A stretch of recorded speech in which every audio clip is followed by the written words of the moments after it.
युवा हा एक युथ प्लॅटफॉर्म युवकांसाठी म्हणून तयार केला आहे. युवा हे 2019 ला एका श्रमदान शिबिरापासून सुरू झाले. आता वेगवेगळे उपक्रम आपण सुरू केले आहेत, जसे की युथ कॅम्प असो, लेट्स टॉक मधून आपण लेक्चर सिरीज घेत आहोत, परत डिजिटल मॅगझिन्स असो. आता आखलेल्या धोरणानुसार आपण ऍडव्होकेसी फेलोशिप मेंटोरिंग अशा घटकांवर आपण एक मानस तयार करणार आहोत. यानंतर आजच्या सत्राच्या प्रमुख वक्त्या अनुरेखा चारी मॅम आहेत. त्यांचा विषय आहे की तरुणाई आणि पुरुषत्व. आता खूप महत्वाचा विषय आहे. मी विशाल दादाला विनंती करते की त्यांचा थोड्या शब्दात इंट्रोडक्शन करून द्याल. विशाल दादा. Okay. Thank you, Anuradha. Good morning, all of you, and very warm welcome to everyone. It is my name is Vishal Prakash Kalugde. It is my privilege to introduce our chief guest, Dr. Anurekha Chari Wagh. Dr. Anurekha Chari Wagh is an associate professor, Department of Sociology at University of Hyderabad. Anurekha ma'am specializes in the areas of gender and development, gendered citizenship, land rights for women and feminist pedagogy. She has published on the above issues in national and international journals and chapters in edited books. Anurekha ma'am was also awarded C.V. Raman Postdoctoral Fellowships UGC 2014-15, where she worked at Departments of Sociology, University of Connecticut on Vegas, Credit and Land Rights in Globalizing India. Anurekha Chari Wagh was also the coordinator of sociology papers, Sociology of India and Sociology of Gender under the Ministry of Human Resource Development, University Grant Commission, India E-Pathshala Program 2012-2017 for developing e-content postgraduate material in sociology. This is a short introduction of our guest. Now I would like to Anuradha continue. Thank you Vishal दादा. तर मी अनुरेखा मॅमना विनंती करते की आपण आपलं lecture series सुरू करावं. Okay. Thank you so much, Anuradha, and thank you, Mr. Vishal, for such a generous introduction. But thanks a ton to Nikita and Nilesh and her group Yuva Hai Hum for this very kind invitation. Tumhi mala bolowla. I'm very privileged and honored to be here. And I mean, one of the things which really is important is for a very long time, मी sociology department Pune विद्यापीठ Savitribai Phule Pune university मध्ये मी शिकत होती. तेव्हा निकिता निलेश सगळे students होते आणि तर आम्ही पण छोटासा एक अटेम्प्ट केलं होतं सोशियोलॉजी अड्डा म्हणून, पण ते 3-4 मीटिंग नंतर फुस झालं, ते काय पुढे गेला नाही. पण आय थिंक द डिफरन्सेस तिथे ऍज अ टीचर मी सुरू केलं होतं, बट इथे युथ इटसेल्फ इनिशिएटिव्ह घेऊन केलेलं कुठलंही काम म्हणा, कुठलेही पाऊल म्हणा is more sustaining. So anything that comes from within is more sustaining than something that comes from the top, like as teachers starting something. So I'm very happy to be part of addressing some of the concerns that I have with regard to youth and masculinity here. And so basically 2-3 गोष्ट मला पहिले थोडा clear करायचं होतं कि इथे जब अपन youth and masculinity, जब हम यूथ और मैस्कुलिनिटी के बारे में बात करते हैं तो कई चीजें ऐसे होते हैं जो थोड़ा हमें अनकंफर्टेबल कर सकता है, क्योंकि at the end issues of feminism हो, इश्यूज ऑफ जेंडर हो, ये थोड़ा ये चीज पे वर्कआउट करता है कि जो पर्सनल पॉलिटिकल है. तो आइडेंटिटी इश्यूज पे जब भी हम बात करते हैं, जैसे जेंडर हो या कास्ट हो, रेस हो, ये बहुत सारा अनकंफर्टेबल क्वेश्चंस रेस करता है. तो मे बी कई चीज हमें अनकंफर्टेबल करेगा, हमें वो पसंद भी मे बी नहीं आएगा. तो सिर्फ इतना ही रिक्वेस्ट है कि माइंड थोड़ा ओपन रख के कोई भी कंसर्न है हम उसके ऊपर डिस्कशन कर सकते हैं, पर कोई भी जब नया चीज या कुछ नए सवाल आते हैं तो एटलीस्ट उसको डिस्कशन करना इम्पोर्टेंट है. So this is my first request. दूसरा है कि मे बी ऐसे भी हो सकता है कि कई कई सवाल आ सकते हैं कि जब जो मैं अभी में भी अच्छा से आंसर नहीं कर पाऊंगी, पर मैं एट द एंड निकिता को रिक्वेस्ट करूंगी कि मेरा ईमेल जो है आप सबसे शेयर करें, तो कहीं अगर आपका कोई बाद में भी सवाल आता है कि दिस इज वेरी इंपॉर्टेंट, कि बहुत बार ऐसा होता है कि हम कोई लेक्चर सुनने के बाद मे बी तब हमें कोई सवाल नहीं आता, पर बाद में उस पर हम जब प्रोसेस करते हैं या कुछ ऐसे घटना होती है या हम कुछ पढ़ते हैं या कुछ भी ऐसा होता है तब वो सवाल आता है। कभी भी आपको कोई भी सवाल या कोई भी क्वेरी आता है तो प्लीज मुझे ईमेल कर सकते हैं, और मेरे बेस्ट ऑफ माई कैपेबिलिटी से मैं वो आंसर करने की कोशिश करूंगी। दूसरा ये है कि जब हम youth and masculinity, specially masculinity studies पे हम जब काम करते हैं तो बहुत सारा sociological theories, feminist theories, masculinity studies पे काम हुआ है, और आज मैं उस पे मैस्कुलिनिटी स्टडीज पे ज्यादा फोकस नहीं करूंगी। और जिन सबको इस पे इंटरेस्ट है, रिसेंटली एक गीता चड्डा मैडम है जो मुंबई यूनिवर्सिटी के प्रोफेसर हैं, उनका एक बहुत ही इंटरेस्टिंग टॉक मैस्कुलिनिटी स्टडीज पे है और वो यूट्यूब में अवेलेबल है, जहां उन्होंने जैसे जो इम्पोर्टेंट स्कॉलर्स हैं both in the international context and in the national context, like Raewyn Connell है, फिर विक्टर स्लाइडलर है, I mean at the international level. पर नेशनल लेवल में जैसे चारू गुप्ता है, संजय श्रीवास्तवा, पुष्पेश कुमार, विशाल जाधव, मंगेश कुलकर्णी फ्रॉम पुणे यूनिवर्सिटी, ये सब जो है उनका सबका नहीं पर थोड़ा काम जो सोशोलॉजिकल है, फेमिनिस्ट थ्योरीज पे है, उस पे उन्होंने एड्रेस किया है। तो वो अगर आप वो सुनोगे तो बहुत सारा जो कंसर्न्स है इन टर्म्स ऑफ थ्योरी, वो आपका बहुत I mean it will help you. तो मेरा जो आज का जो एक प्लान है, जो इंटरवेंशन है, वो दो लेवल पे, दो साइड से मैं बोल सकती हूँ आता है। एक तो क्लासरूम, क्लासरूम क्यों? Because for a very long time since 2009 जब मुझे एक permanent job sociology department Pune Vidyapeeth में जब मिला, तब से मैं सोशोलॉजी ऑफ जेंडर सिखाती हूँ। और एक जो बहुत बड़ा कंसर्न जो दूसरे यूनिवर्सिटीज में रहता है कि sociology of gender students generally female quote and quote होते हैं, पर हमारे डिपार्टमेंट में बहुत सारे स्टूडेंट्स मेल हैं जो अपने आप को, जो आजकल हम सिस जेंडर बोलते हैं, अपने आप को मेल डिफाइन करते हैं, वो मेरे क्लासरूम्स में थे। और मुझे लगा कि कहीं ना कहीं ये ऐसे मेन वर्सेस वुमेन बाइनरी पे जा रहा था क्लास। तो एक जो बहुत ही इम्पोर्टेंट वर्क है, बेल हुक्स का जो वर्क है, फेमिनिज्म इज फॉर एवरीबॉडी, उससे मैं शुरुआत करती थी, क्योंकि मुझे ऐसा लगता है और बहुत लोगों को ऐसा लगता है कि फेमिनिज्म सिर्फ women, it's not for women by women kind of, वो बहुत ही रिडक्शनिज्म है, जेंडर इश्यूज को या फेमिनिज्म को बहुत ही छोटे तरीके से देखता है। तो वो एक कोशिश था हमारा कि ये फेमिनिज्म हम सबके लिए है, तो वो एक इम्पोर्टेंट साइट है और उसके थ्रू से हम मैस्कुलिनिटी के बारे में बात करने लगे। तो वो एक साइट में से मैं बात कर रही हूँ। और दूसरा ये है कि इंक्रीजिंगली मुझे लगता है एज अ पेरेंट, मैं एक 16 ईयर ओल्ड बॉय की मदर हूँ, और जब मैं ये सब सिखाती हूँ क्लास में, जेंडर सब सिखाती हूँ, और जब मैं मेरे ही फैमिली में जब मैं पेरेंट होती हूँ एज अ मदर, वो कैसा एक्सपीरियंस रहता है सोशलाइजेशन का, स्पेशली जो पूरा एक माहौल है ऑफ मैस्कुलिनिटी, डोमिनेशन, हेजेमोनी, उसमें मैं कैसे मेरे सन को फेमिनिस्ट बना सकती हूँ, कोशिश है।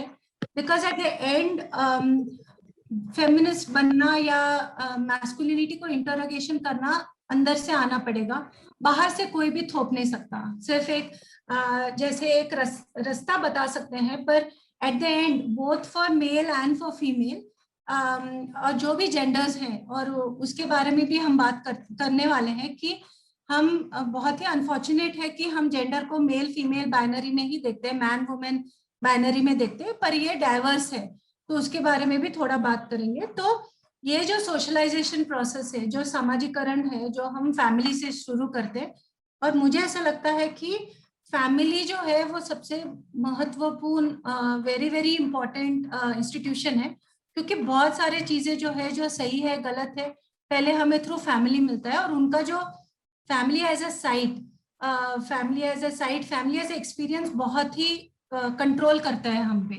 और बहुत ही डिफिकल्ट रहता है उसको डील करने के लिए। तो ये चीजें थोड़ा मैं बात करने वाली हूँ। तो मैं 20-25 मिनट्स ब्रॉडली लेने वाली हूँ, उसके बाद मैं सवाल जवाब हम कर सकते हैं। तो ऐसे ही रहेगा, English, Hindi, little bit of Marathi. अभी बहुत दिनों से हैदराबाद में हूँ, इसीलिए थोड़ा मेरा मराठी प्रॉब्लम हो गया है। हम तो स्टूडेंट्स के ऊपर डिपेंड करते थे मुझे करेक्ट करने के लिए, अभी ये नहीं होता। तो क्लास में बहुत हंसते थे मेरे पे, बस ठीक है, उसमें मैं काफी सारा सीख पाई हूँ। तो Hindi yeah, English is okay, ma'am. yes, thank you. Yeah, so it will be Hindi English. So first, I think, yeah, thanks Nilesh. So first thing is two important aspects. One is this topic, I will just address two things. It's like youth and masculinity. So the first thing I want to just to keep in mind that youth is not a homogeneous structure, right? ये youth ऐसे अगर भी ऐसे दिखता है youth है, पर ये बहुत ही contested टेरेन है और बहुत मल्टीपल है कि कौन किसको youth समझता है और किस एज से रिलेटेड है, जेंडर से रिलेटेड है, और therefore it is also a gendered construct कि हम किसको youth समझते हैं। Like for example, अभी हम बात करते हैं कि 17, 18, 19, 25 साल तक हम यूथ होते हैं, पर बहुत जगह में 16 साल में लड़कियों की शादी हो जाती है, तो is considered as an adult. So what is an youth? How is youth considered? There are these lot of contestations which are there, and it is also related to class. So like for example, कई youth को ऐसे एक idea है कि youth is a time period of a life when it is lot of freedom, आप education करोगे, एक future बनाओगे। पर ऐसे भी है कि बहुत सारे लोग youth ऐसे हैं जो right from उनके बहुत young age से वो काम करते हैं, so they are very responsible। अपना working class जो youth है जो काम करते हैं, तो उनका experience जो college going है, जो higher education में जाता है, उनका experience अलग रहता है। तो एक जब हम ये समझते हैं कि youth एक singular category है या होमोजीनियस कैटेगरी है, ये थोड़ा हमें सोचना पड़ेगा। दूसरा है कि रेस से जुड़ा हुआ है और इंडियन कॉन्टेक्स्ट में कास्ट एंड रिलीजियन से बहुत जुड़ा हुआ है कि यंग यूथ जो हम बोलते हैं, अगर हमने अपर कास्ट यूथ बोला, दलित यूथ बोला, उसमें बहुत डिफरेंस है, या हिंदू यूथ, मुस्लिम यूथ, बुद्धिस्ट, उसमें बहुत डिफरेंस है। तो बेसिकली जब भी हम अपना एक्सपीरियंस के बारे में, और whenever we want to share our experiences as youth, it is organized not only in terms of gender but also in terms of caste, race, religion, region, where we come from, working class and all. So ये सब चीजें हमें थोड़ा ध्यान में रखना पड़ेगा जब हम यूथ के बारे में बात करते हैं। तो ये पहला मुद्दा है। दूसरा मुद्दा है कि मैस्कुलिनिटी पे, उस पर मैं ऑब्वियसली थोड़ा डिटेल में बताऊंगी या शेयर करूंगी, पर एक जो चीज है हमें जो ध्यान में रखना पड़ेगा कि ये रिलेशनशिप ऑफ पावर जो है, एक सत्ता का एक बहुत इंपॉर्टेंट एस्पेक्ट करता है। और ये सिर्फ अगर हमने सिर्फ ये domination of main versus women देखा तो वो बहुत ही छोटा पार्ट है।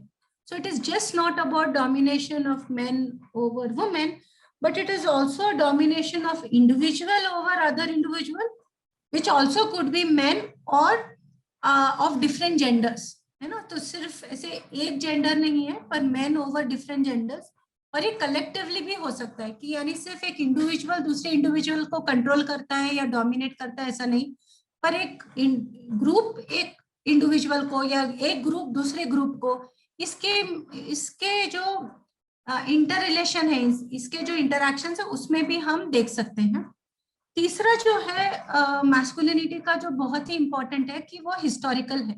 हम मैस्कुलिनिटी को ऐसे नहीं देखते कि आज हम डिस्कशन करें कि तो आज है, नहीं, इसका हिस्ट्री से जुड़ा हुआ है, हमारे स्टोरीज से जुड़ा हुआ है। हमारे स्टोरीज में हम जो हिस्ट्री में पढ़ते हैं, जो लीडर्स के बारे में पढ़ते हैं, जो परसेप्शंस करते हैं, जिनके बारे में हम एक एज्यूम करते हैं कि अरे ऐसा है, ऐसा होना यानी कि फीमेल होना है, या ऐसा होना यानी मर्द होना है।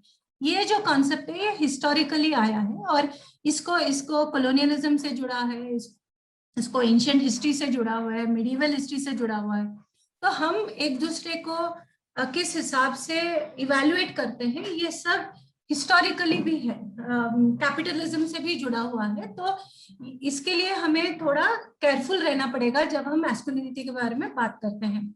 और last but not the least इसकी मैस्कुलिनिटी इंटरसेक्शनल है, कि अगेन जैसे हम यूथ के बारे में बात कर रहे थे कि ये सिर्फ मेन नहीं, पर masculinity in the context of race हुआ, masculinity in the context of caste बहुत ही इंपॉर्टेंट है। जैसे हम जब भी हम फॉर एग्जांपल सेक्सुअल असॉल्ट के बारे में बात करते हैं तो वो कास्ट और क्लास से बहुत जुड़ा हुआ रहता है, वो सिर्फ जेंडर से जुड़ा हुआ नहीं रहता, कि ये एक नोशन ऑफ पावर भी रहता है। और सो बहुत बार ऐसे देखा जाता है कि जब हम मैस्कुलिनिटी के बारे में बात करते हैं इसको इंटरसेक्शनल से देखना पड़ेगा। इंटरसेक्शनल यानी कि कोई भी चीज, जैसे जेंडर सिर्फ जेंडर के हिसाब से वर्कआउट नहीं होता, जेंडर एंड कास्ट रिलेटेड होता है, या जेंडर एंड रेस, या जेंडर कास्ट क्लास, है ना। तो हमारा जो एक्सपीरियंसेस है, ईच वन ऑफ अस, जो आज यहाँ हम 50 लोग हम सब यहाँ हैं, तो हम सबका जो एक्सपीरियंसेस है वो जिस इंटरसेक्शंस में हम हैं, जिसमें caste, class, gender,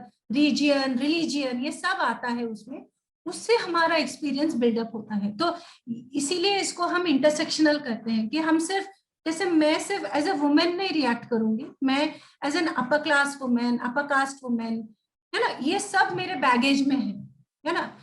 urban educated हो या यूनिवर्सिटी प्रोफेसर हो, मदर,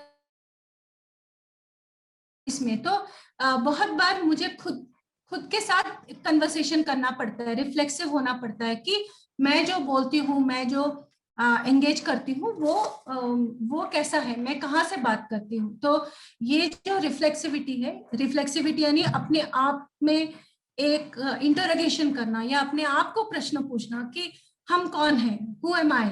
और बहुत आई थिंक निकिता को पता होगा कि एक हम असाइनमेंट क्लास में करते थे कि हु एम आई पे सोशियोलॉजी ऑफ इंडिया में हम एक असाइनमेंट लिखते थे कि हम कौन हैं। जब तक हम हमारे को नहीं, हम खुद को नहीं समझेंगे, हम दूसरों को समझना बहुत ही डिफिकल्ट है। और हम कौन है, इसमें हमें बहुत ही ऑनेस्टली हमारा class position, caste position, gender position, power position, ये सबको एड्रेस करना पड़ता है। ठीक है, तो ये बैकग्राउंड में ये कॉन्टेक्स्ट है। तो ये बेसिकली 4 इसमें मैंने डिवाइड किया है क्विकली। फेमिनिज्म ये सबके लिए है। दूसरा है कि जब हम फेमिनिज्म के बात में करते हैं तो ये जेंडर है जो डाइवर्स है, वो एक नहीं है पर वेरियस एक्सप्रेशंस ऑफ जेंडर है। और तीसरा जो है फैमिली जो सोशलाइजेशन करता है, तो जेंडर्ड एंड सोशलाइजेशन, जिसमें मैस्कुलिनिटी का फॉर्मेशन या फेमिनिटी का फॉर्मेशन उसमें आता है, और the notion of masculinity. So quickly masculinity पे और फैमिली पे मैं ज्यादा फोकस करूंगी। तो क्विकली फेमिनिज्म जब है ये बहुत ही उसको क्या बोलते हैं कि बहुत ही कंटेस्टेड टर्म है। बहुत उसको गालियां बहुत मिलती है, और बहुत हर कोई, यानी हम बहुत सारे टीचर्स को भी जानते हैं या स्कॉलर्स को जानते हैं, वो सब जेंडर पढ़ाएंगे पर बोलेंगे I am not a feminist. तो एक जो प्रॉब्लमेटिक इम्पोर्टेंट क्वेश्चन है कि जब भी हम सत्ता पे क्वेश्चन पूछते हैं तब बहुत सारा ब्रांडिंग होता है। तो ये चीज में अगर हमने थोड़ा बाजू में रख के 2-3 चीजों पे फोकस किया कि एक जो है कि ये एंटी मेल नहीं है, जो एक है, बट पितृसत्ता के कॉन्टेक्स्ट में है, और पितृसत्ता बोथ मेल और फीमेल या और जितने भी जेंडर्स हैं सबको प्रॉब्लमेटिक में डालता है। जैसे पितृसत्ता ऐसे बोलते हैं कि हर जो मेल है उसको ब्रेड विनर होना ही है, कि उसको ही कमाना है, जो घर में ही has to provide, be the main provider. और इसके वजह से क्या होता है, आप बचपन से देखो बच्चों को ऐसे पुश किया जाता है, स्पेशली मेल चिल्ड्रन को पुश किया जाता है कि आप घर का चिराग हो, आपको पढ़ाई करना ही पड़ेगा, आपको जॉब करना ही पड़ेगा। और जो हम यूनिवर्सिटीज में देखते हैं, जो स्टूडेंट्स यूपीएससी एमपीएससी, उनका जो स्ट्रेस रहता है, उनका जो हमने क्लासरूम में भी देखा है, जो स्ट्रेस है वो बहुत ह्यूज है। और एक अगर आप सक्सेस नहीं हुए तो बहुत सारा स्टिग्मा है, आपको लोग बहुत ही कम नजरिए से देखते हैं अगर वो अचीव नहीं किया तो ये ऐसा है कि ये सिर्फ फीमेल पे लागू होता है, पितृसत्ता ऐसा नहीं है, मेल पे भी लागू होता है और अलग अलग जेंडर्स पे लागू होता है। It has an impact on various genders and we need to be sensitive towards that, so that's like first thing. And और मेन जो भी है वो मेन जो है वो भी एक होमोजीनियस कैटेगरी नहीं है कि जब हम मेल बोलते हैं वो एक ही ग्रुप ऐसा नहीं है। वो अगेन अगर हम इंटरसेक्शनल में जाते हैं कि अलग अलग मेन का अलग अलग पावर रहता है। जैसे अगर आप कौन से कास्ट से आते हो या कौन से रिलीजन से आते हो या कौन से क्लास से आते हो या कौन से रीजन में क्या लैंग्वेज आप बात करते हो, ये सब पे आपका पावर कुछ मिलता है और कुछ मिलता नहीं। सो ये men are also not a homogeneous category. ये जैसे men versus women, women as a universal category ऐसा नहीं है, तो वो हमें क्वेश्चन करना पड़ेगा।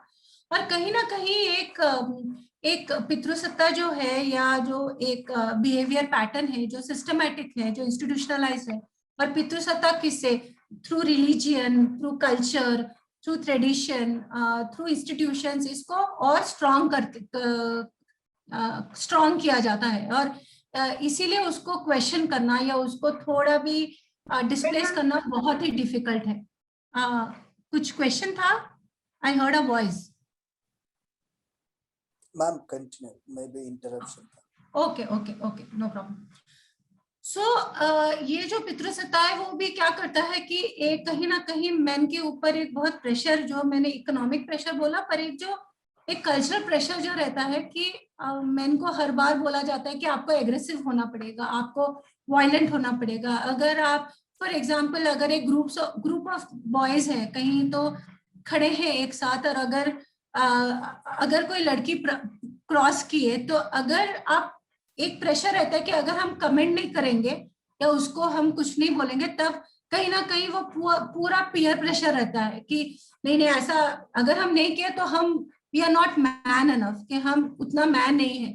मैन हो तो उतना डोमिनेशन दिखाना पड़ता है, उतना वायलेंट होना पड़ता है, ऐसे आप लड़कियों की तरह क्यों बिहेव कर रहे हो। तो ये जो सब चीजें हैं, ये पेट्रियार्की जो है वो मेन के लिए भी बहुत हानिकारक है। इसीलिए जब हम फेमिनिज्म के बारे में बात करते हैं तो ये बहुत इंपॉर्टेंट हो जाता है ये समझने के लिए कि ये सिर्फ फॉर वुमेन, प्रो वुमेन नहीं है, पर ये हम सबके लिए है, main women and different genders के लिए है।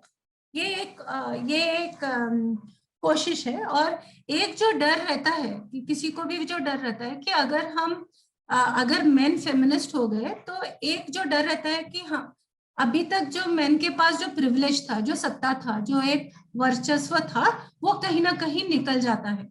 ठीक है, तो इसीलिए हमें डर लगता है कि एक बार वो सत्ता निकल जाता है तो हमें कोई रेस्पेक्ट करेगा क्या, हमारा कोई मानेगा क्या। तो पर ये प्रोसेस जो है वो चेंज का प्रोसेस रहता ही है, क्योंकि ये सिर्फ मेन के लिए नहीं है, वुमेन के लिए भी है। जैसे जो अपर कास्ट वुमेन है या अपर क्लास वुमेन है या जो मेजॉरिटी रिलीजन से वुमेन है, उनको भी अपना सत्ता, वो उनका भी अलग अलग वे से सत्ता रहता है। तो वो भी कहीं ना कहीं हमें छोड़ना पड़ता है और छोड़ना पड़ेगा अगर हमें एक चेंज लाना पड़ेगा सोसाइटी में। तो ऐसा नहीं है कि हर मैन के पास पूरा पावर है और हर वुमेन के पास पावर नहीं है, ऐसा नहीं है। जो man upper class, upper caste, majority religion, majority region से आते हैं, उनके पास पावर रहता है। और जो वुमेन भी upper caste, upper class, white women है ना, अगर हमने रेस का कॉन्टेक्स्ट लिया, या मेजॉरिटी रिलीजियन के जो वुमेन है, उनके पास भी सत्ता रहता है अलग अलग कॉन्टेक्स्ट में। तो ये सब जिन के पास सत्ता रहता है, खुद के साथ उनको बहुत ही ऑनेस्टली एक कन्वर्सेशन शुरू करना पड़ेगा, राइट। तो ये चीज बहुत ही इम्पोर्टेंट है। तो बेसिकली जब हम फेमिनिज्म के बारे में बात करते हैं तो ये इम्पोर्टेंट रहता है कि हमारे साथ और हमारे बीच में बहुत ही एक ये पॉलिटिकल क्वेश्चन है। ये इजी आंसर्स नहीं है, ये एक पॉलिटिकल क्वेश्चन है जो हम हमारे फैमिली या हमारे इंस्टीट्यूशंस के साथ भी बात स्पीक्स टू वनसेल्फ, हमारे साथ खुद के साथ भी हमें ये बात करना पड़ता है, क्योंकि बहुत सारे जो हम प्रोसेसेस करते हैं खुद ही बहुत ही प्रॉब्लमेटिक रहते हैं। तो ये भी एक बहुत इंपॉर्टेंट जो हम रिफ्लेक्सिविटी बोलते हैं, हमारे खुद के साथ एक ऑनेस्ट कन्वर्सेशन करना या बात करना खुद के साथ ही, ये भी बहुत इंपॉर्टेंट है, क्योंकि तभी हम हमारा जो कास्ट का प्रिविलेज है या रिलीजन का प्रिविलेज है या क्लास का प्रिविलेज है या एजुकेशन का प्रिविलेज है, ये सबके साथ हम न्याय दे सकते हैं। नहीं तो हम ऑब्वियसली झूठ बोलते होंगे सबके साथ, राइट। सो ये इम्पोर्टेंट है। और इसीलिए जब भी हम फेमिनिज्म के बारे में बात करते हैं तो एक चीज जो बहुत ही क्लियरली आता है कि अभी तक बहुत सारी चीजें जो हमें बोला गया है कि ये नॉर्मल है, क्योंकि हमारे लाइफ में अगर आपने देखा तो बहुत बार हम बाइनरीज में रहते हैं। बाइनरीज यानी कि क्या, ऑपोजिट्स, आइदर जैसे white and black, good and bad, है ना, या नॉर्मल एबनॉर्मल, ऐसे हम बाइनरीज करते हैं, है ना। और लाइफ अगर आपने देखा तो ये ऐसे बाइनरीज में नहीं रहता, बहुत सारी चीजें ग्रे रहता है। कई कई जगह में हम गुड भी हैं और बैड भी हैं, है ना। Life is more of a grey rather than black and white. तो बट हमें जो इस हिसाब से रिलीजियन या ट्रेडिशन या कल्चर के नाम पे जो बोला गया कि ये नॉर्मल है तो ये एबनॉर्मल है, तो ये नॉर्मल को क्वेश्चन करना बहुत इंपॉर्टेंट है ना। तो ये हमें questioning of masculinity, questioning of feminism, ये सब हमें सिखाता है कि कहीं ना कहीं ये नॉर्मल हमें जो दिया गया है कि जैसे हाउस होल्ड है या फैमिली है या यही सही है ये गलत है, ये जो हमें कई बहुत बार दिया जाता है ये हमें क्वेश्चन करना पड़ता है। और ये क्वेश्चनिंग क्या होता है, क्योंकि ये हिस्टोरिकल है, बहुत सालों से आया गया है और ये हमारे रिलीजियन या इमोशन से डील करता है, तो बहुत बार ये क्वेश्चनिंग करना बहुत डिफिकल्ट जाता है, क्योंकि इसका मतलब है कि बहुत सालों से जो हमें सही लगता है अभी ऑल ऑफ अ सडन हम बोलते हैं कि ये गलत है। तो it is very very difficult, right. जैसे एक बहुत ही इम्पोर्टेंट एक एग्जाम्पल मैं शेयर करूंगी कि जब हम ये सब इनिशियली क्लासेस में बात करते थे क्लासरूम्स में, तब बहुत सारे स्टूडेंट्स ने मुझे बोला कि मैम आप बहुत लेट आए, ये सब हम चीजें एमए में डिस्कस करना कहाँ ठीक है। ये बात भी सच है, ये चीज बहुत इंपॉर्टेंट है कि हम स्कूल से बात करें, फैमिली से बात करें, क्योंकि by the time we come to universities, right, हमारे आइडियाज फॉर्म हो जाते हैं, हम रिलेशनशिप्स में रहते हैं हमारे पार्टनर्स के साथ या हमारे पेरेंट्स के साथ या फैमिली मेंबर्स के साथ, फ्रेंड्स के साथ, हमारे रिलेशनशिप्स और हमारा जो एक स्वभाव है वो फिक्स हो जाता है। तो तब ये सब बात करना कहीं ना कहीं बहुत देर लगता है, it feels like it is already too late. But what is important is like platforms like all of you have done, like where it is important we need to talk about it, right? So better late than never, it is important to talk about it, because जब हम natural या given को question करते हैं तो बहुत बार unsettling feeling होता है कि अरे यार अनकंफर्टेबल है, डिस्कम्फर्ट है, मुझे इसके बारे में नहीं सुनना है ना, ऐसे थोड़ा ऐसे हमें वियर्ड लगता है। पर ये इंपॉर्टेंट है, अनकंफर्टेबल डिस्कशंस होना बहुत ही इंपॉर्टेंट है, क्योंकि बहुत बार क्या होता है कि कंफर्टेबल के पीछे जाके हम बहुत सारे चीज छुपा देते हैं, है ना, हम बोलते हैं ना ब्रशिंग अंडर द कारपेट, हम ये चीज को डिस्कस नहीं करते क्योंकि ये हमें अनकंफर्टेबल करेगा। तो ये चीज करना इंपॉर्टेंट है। तो दूसरा जो पॉइंट है कि रिकॉग्निशन ऑफ जेंडर डाइवर्सिटी, कि हमें ये समझना है कि जो अनफॉर्चुनेट है, जिसमें फेमिनिस्ट भी काफी सारा रोल प्ले किया है अनफॉर्चुनेटली, कि जब भी हम जेंडर के बारे में बात करते हैं हम वुमेन के बारे में ही बात करते रहते हैं, और ये बहुत ही लिमिटिंग है। जेंडर का जो आइडिया है वो बहुत ही लिमिटिंग है, क्योंकि ये जेंडर जब हम बात करते हैं या तब वो relationship between not only main and women but various genders.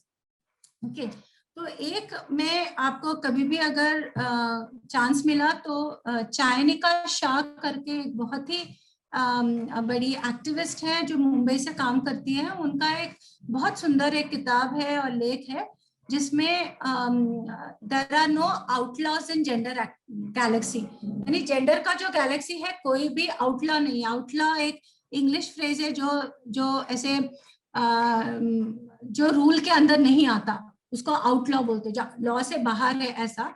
पर उनका कहना है कि पूरा जेंडर गैलेक्सी में जितने भी टाइप्स ऑफ जेंडर्स हैं, है ना, कोई भी आउटलॉ नहीं है, सब हमारे विश्व में जो एक स्प्रेड है वो उसमें सब लोग आते हैं। तो उनका वो जो किताब है और उनके जो थोड़े लेख ऑनलाइन आपको मिल जाएगा वो आप देखिए। और उनका एक बहुत ही सुंदर किताब है ब्रेकिंग द बाइनरी करके है, ये भी बहुत सुंदर किताब है। तो ये एक बहुत अच्छा, अगर आप कभी भी सोचे तो ये एक अच्छा डिस्कशन के लिए बुक हो सकता है बाद में आपके इसमें। तो बेसिकली ये जेंडर डाइवर्सिटी हम जब बात करते हैं कि ये हमें बाइनरी में रिड्यूस किया गया है, मेन एंड वुमेन, और हमें इससे आगे निकलना पड़ेगा। और वेरियस जेंडर्स हैं और ये सब जेंडर्स अपने caste, class, race, ethnicity, sexual orientation, ये सबसे रिलेटेड है। तो हमें बहुत ही इम्पोर्टेंट है कि हमें इसको अलग करना। और प्रॉब्लम क्यों होता है कि जब हम ओवरवेलमिंगली हमें बचपन से ऐसे सिखाया जाता है कि हमारा सेक्स और हमारा जेंडर सेम है, यानी अगर हम जब बचपन में पैदा होते हैं विद गर्ल या फीमेल जेनाइटल्स हम फीमेल जेंडर हो जाते हैं, या विद मेल जेनाइटल्स हम मेल हो जाते हैं। ये जो एक करस्पॉन्डिंग है इसको ब्रेक करते हैं आजकल के वर्क जो आए हैं कि जेंडर जो है वो एक कंस्ट्रक्ट है। हमें अगर बचपन से ये छोड़ दिया जाता कि हम अपने जेंडर डिसाइड करें, तो ये जरूरी नहीं है कि हर जो व्यक्ति जो फीमेल जेनाइटल से पैदा हुई उसको फीमेल ही लगेगा, ऐसा नहीं है। तो बहुत सारा डिफरेंसेस है जहाँ आप बहुत सारे टर्म्स एंड टर्मिनोलॉजीज है, जैसे ट्रांसजेंडर है, इंटरसेक्स है, सिसजेंडर है, ऐसे सब बहुत सारे टर्म्स एंड टर्मिनोलॉजीज है। और प्रॉब्लम है कि हम एवरीडे कन्वर्सेशंस में हम जब बात करते हैं हमें आधी चीजें मालूम भी नहीं, और ये किसी को नहीं, इवन टीचर्स को मालूम नहीं रहता। जब हम क्लास में पढ़ाते हैं बहुत हेजिटेशन होता है, ये वर्ड बोलूं या ये वर्ड बोलूं क्या है। तो ये सब चीजें हैं जो ये भी बात करते हैं कि एक कॉन्सेप्ट ऑफ जेंडर डाइवर्सिटी ऐसा है, लैंग्वेज, भाषा भी हमें लिमिट कर देता है, क्योंकि कई क्योंकि जो नॉर्मल है उसी में से भाषा डेवलप होता है ना। तो हमें अपना भाषा के साथ भी हमें काम करना पड़ेगा। और जो हमारा जेंडर है ये हमारा बॉडी, हमारा आइडेंटिटी और हमारा जो सोशल जेंडर है उसके साथ इंटरकनेक्टेड है, ठीक है। हमारा बॉडी बताता है over a period of time कि हमारा जेंडर क्या है करके, तो ये रिडक्शन नहीं है। तो इसीलिए हम देखते हैं कि बहुत सारे जो लोग हैं वो क्रॉस ड्रेसिंग भी करते हैं, क्योंकि उनको लगता है कि अगर भी वो मेल बॉडी में पैदा हुए हैं पर फिर भी वो उनको लगता है कि हम फीमेल हैं। तो ऐसे सब जो एक डाइवर्स है, इट इज वेरी इंपॉर्टेंट कि हम एक कन्वर्सेशन शुरू करना चाहिए, हमें बातचीत करना चाहिए, क्योंकि जेंडर जो है ये सिर्फ बॉडी नहीं, हमारा माइंड भी हमें क्या बोलते हैं उसके साथ भी रिलेटेड है। और बहुत बार क्या होता है, हमारा जो पर्सपेक्टिव है, हमारा जो दृष्टिकोण है वो लिमिट कर देता है। हमारे पास कैटेगरीज नहीं रहते हैं, कैटेगरीज यानी कि संकल्पना के जो चौकट है वो नहीं रहता, तो हमें समझ में नहीं आता। जब हमें समझ में नहीं आता और हमारे पास भाषा नहीं रहता, हमारे पास समझ नहीं रहता कि ये जो चीज हमारे सामने हो रहा है उसको हम कैसे समझे, हम उसको क्या करते हैं, एबनॉर्मल है, ये हमारे इसमें नहीं है, उसको दूर रखो, तो हम उसको इनविजिबलाइज करते हैं। इनविजिबलाइज यानी कि वो रहता है, जैसे फॉर एग्जाम्पल, मुझे पता नहीं आप लोगों ने वो मिस्टर इंडिया का मूवी देखा है या क्या नहीं, उसका मीनिंग है कि वो पर्सन है पर हमें वो दिखाई नहीं देता क्योंकि हम उसको देखना नहीं चाहते, है ना। तो हम जैसे फॉर एग्जाम्पल अगर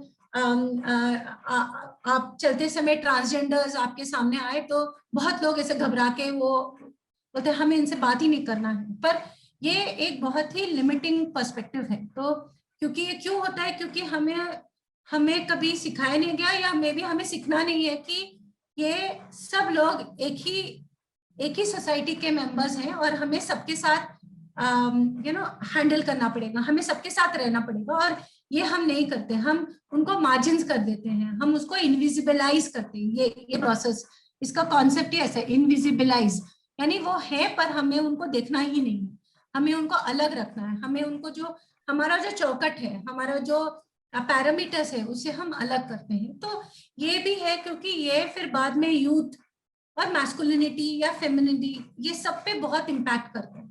तो हम कैसे अपने आप को समझते हैं। और जैसे मैंने कहा okay, there's like one question, I'll come back to it, Anuradha. What is hegemony in the perspective of gender? I will come to it. When I'll be talking about masculinity, I'll be talking about it. But briefly ऐसा है कि जो एक बहुत ही powerful एक ideology है, वो हमें नेचुरलाइज्ड और नॉर्मल करके हमें दिया जाता है. So that would be in a very crude sense how I would understand hegemony, because it would say that there are certain kind of ways of living, certain kind of ways of living one's life, organizing one's life, that would say that okay, this is the kind of life that one has to live, right? And quickly in the context of hegemonic masculinity, it would be like trying to say that there is a certain kind of masculine behavior, such as being aggressive, being full of domination, having a lot of power, having a certain kind of built of body. All this is the kind of man that one would want. So anybody who does not fit into that category then would become subordinate. But hegemonic masculinity would mean that there is this one dominant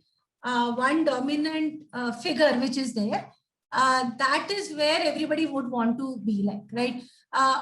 And this changes over a period of time and space. Just say, for example, at one point of time, maybe if I take, media also plays a very important role. So it could be, something like maybe Dharmendra kind of a thing, like a He-Man, or like Abhi, if you look at children, they will say all the Avengers, they say Captain America, and also they are like the person. Or again, if you take Indian context, it could be, characters such as Krish, or anybody who's doing this fighting and things like that. So they become this dominant hegemonic masculinity which is there. And जो सब ये frame में आते नहीं, वो subordinate हो जाते हैं. Like anyone who is not so successful, anyone who is not so, rich maybe, or doesn't come from a particular caste or from a religion, all could then become part of a subordinate masculinity, right? So this is something that we need to keep in mind. So, so quickly after addressing and trying to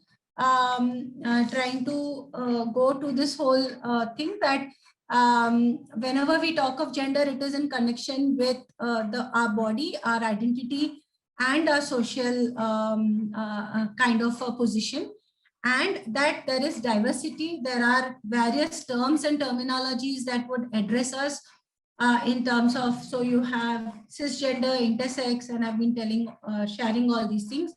So in gender diversity, what we need to do, हमें क्या करना पड़ेगा gender diversity में, कि जो हमें normal दिया गया है कि यही है कि हमारा life में सिर्फ दो चीजें आते हैं कि man and woman, ये चीज हमें question करना पड़ेगा, क्योंकि ये सिर्फ man woman के binary में नहीं है, बहुत सारे genders में है, variations है.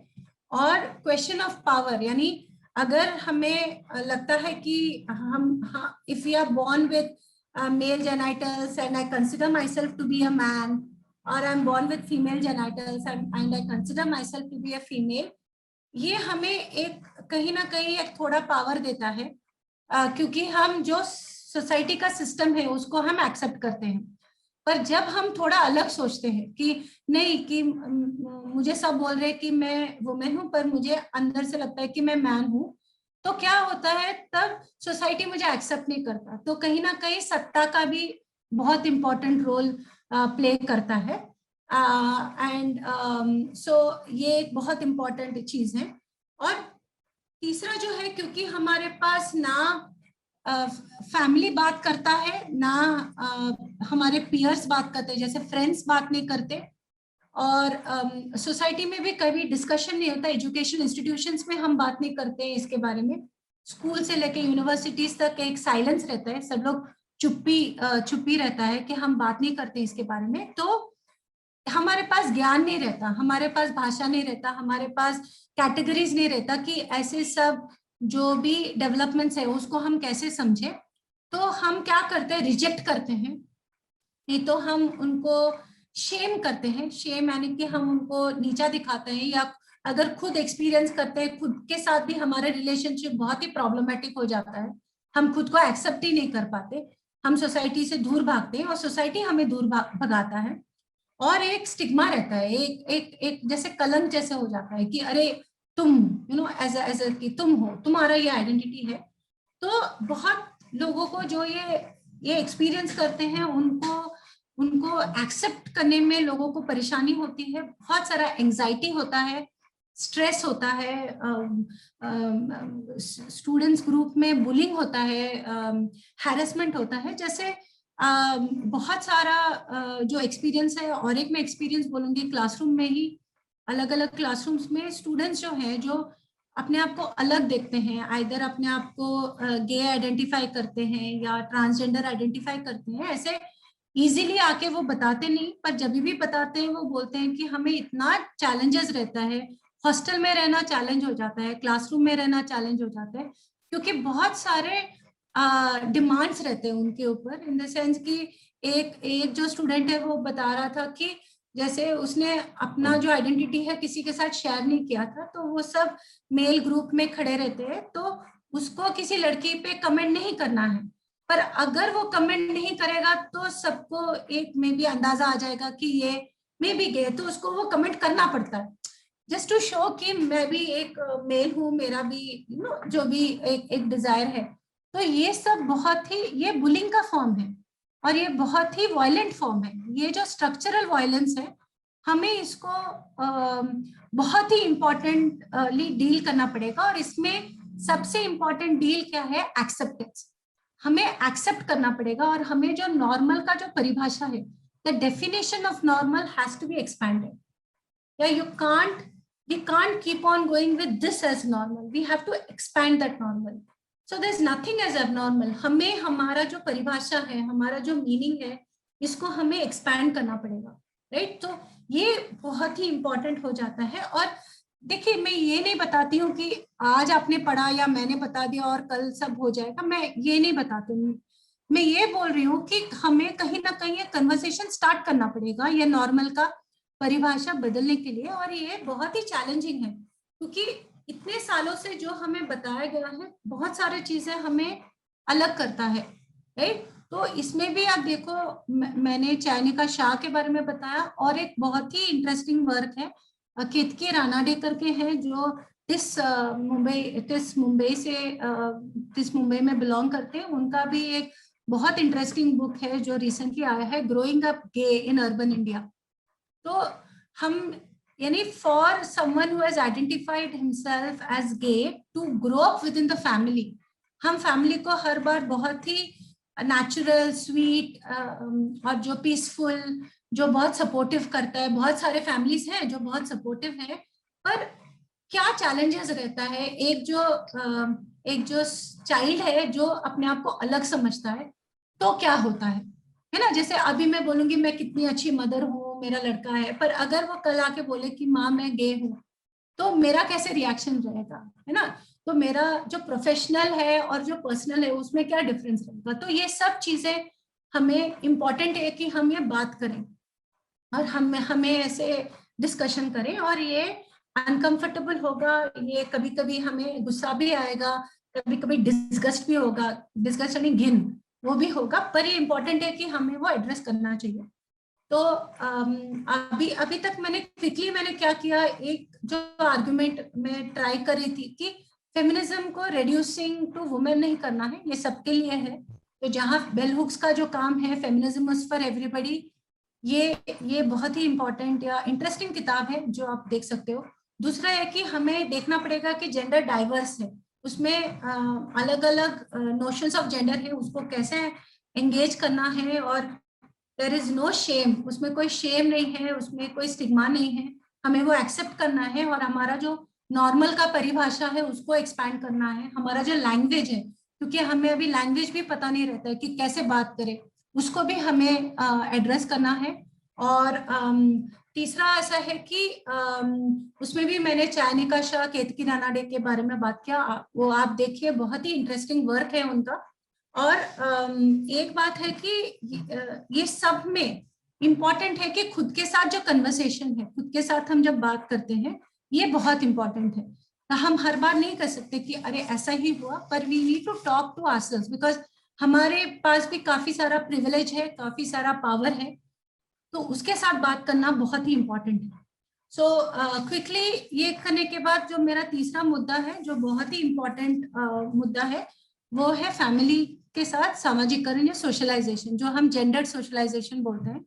जब भी हम फैमिली के साथ, फैमिली या प्राइमरी स्कूल या पीयर ग्रुप बोलते हैं, ये स्पेशली फैमिली हमें प्राइमरी साइट ऑफ सोशलाइजेशन है, कि पहले जो सही है गलत है, कैसा बैठना है, कैसे उठना है, ये सब जो चीजें हैं हमें पहले फैमिली से पता चलता है। किसको माँ बोलना है, किसको फादर, कौन मेरी सिस्टर, ये जो फैमिली रिलेशन है, डायनामिक्स है, हमें कंट्रोल किया जाता है कि रात को नहीं खाना है, सुबह से खाना है ना, रात को सोना है, सुबह उठना, ये जो सब जो है वो हमें फैमिली सिखाता है ना। किसके पैर पड़ना है, किसका नहीं पड़ना है, ये कौन है, घर में कौन कौन है, एल्डर्स कौन है, घर में जो हेल्प करते हैं उनके साथ कैसे बिहेव कर, ये सब हमें फैमिली सिखाता है। तो ये सामाजिकरण है, ये बहुत इंपॉर्टेंट है ये समझने के लिए कि ये हमें सिखाता है कि फीमेल होना क्या है, मेल होना क्या है, राइट। ये एक बहुत इंपॉर्टेंट है, क्योंकि बहुत सारे जगह में ये दिखा गया है कि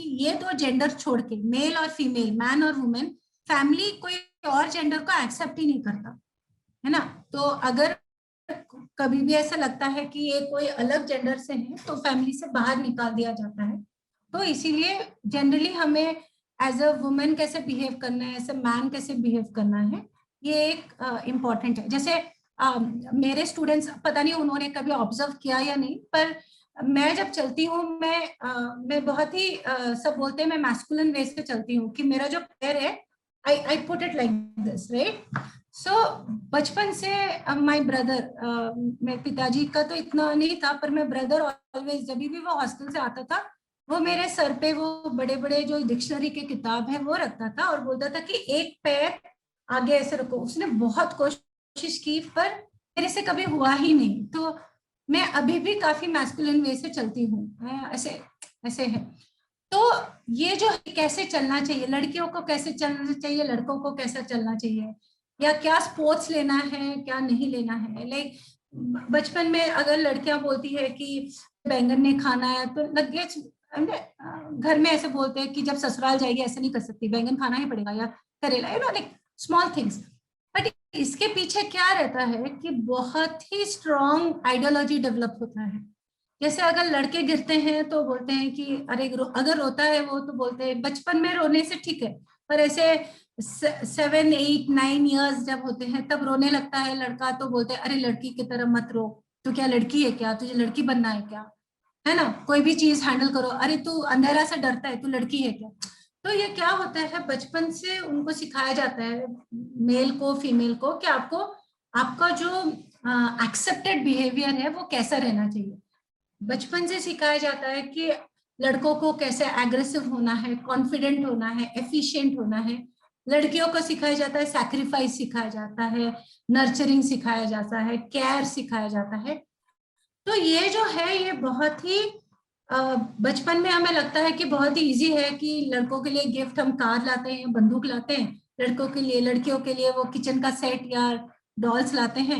आजकल तो चॉकलेट्स भी डिफरेंट हो गए हैं, जैसे एक किंडर जॉय करके चॉकलेट है, एक ब्लू है, ये पिंक है ना। सो पूरा जो मीडिया है, इंस्टीट्यूशनलाइज स्ट्रक्चर है, कैपिटलिज्म है।